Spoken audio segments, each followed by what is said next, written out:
What is going on, everybody? We are back. This is episode 314 of Way Off Base, and we are at Josh's Honeycomb. We are live from Josh's Honeycomb Hideout, and we are sick.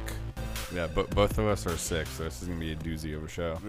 God. We are not responsible for anything that happens from this point on. I just put down half a bottle of Dayquil. You have all signed a waiver. You don't know it, but you signed a waiver. Yeah. It's the Ben Roethlisberger method. Who are we raping? Everyone's ears. Okay. Once you go black, you go deaf. Family Guy. Okay. Well, speaking of rape, the Packers lost to the Chiefs. Yeah, nobody saw that one coming. No. I mean, I figured Romeo Crennel would, give him a little bit of a boost, or the whole team hated Todd Haley, but I did not see that. They played their asses off for him. That defense looked. I think that for that game alone, I think Crennel's gonna keep that job. He can't be interim anymore. Well, the thing is, Crennel's a good coach, but he took the Browns job. Why anyone would take that job in the first place, I don't know. You're not going to succeed. Not unless Jim Brown decides to put some pads back on. And I feel like an ass saying that, but seriously, when are the Browns ever going to be good? No.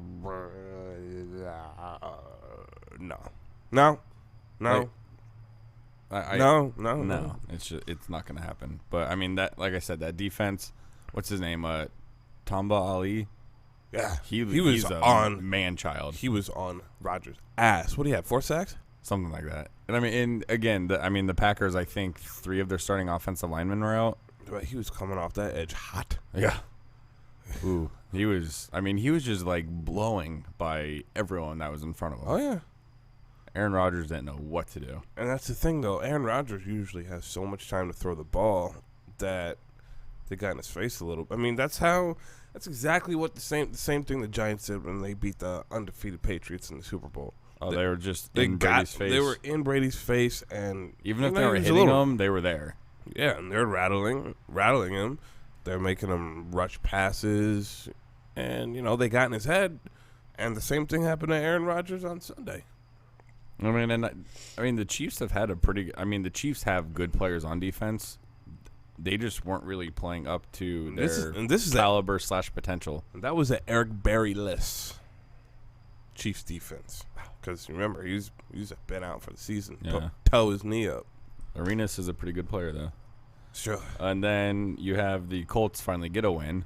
Who, if you would have said the Packers would have lost and the Colts would have won in the same week, I wouldn't have believed it. I would have just walked away.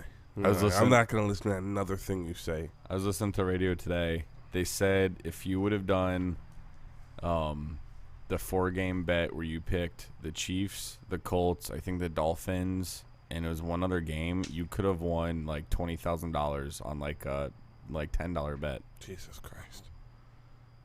Parlay. Good Lord. Yeah, the Colts, they still have the 1-game lead for the Suck for Luck campaign. Mm-hmm. They're not going to win another game this year. All right, just like the Bucks. I just don't see it happening. But I feel you.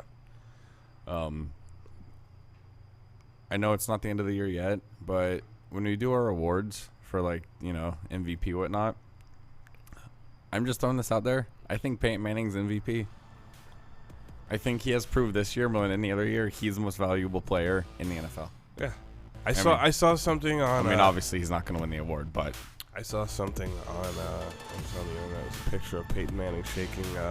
Tom Brady's hand. It's like, hey, remember when you were out for the season and your team went 11-5? Just saying. Just saying. Yeah. Yeah, basically.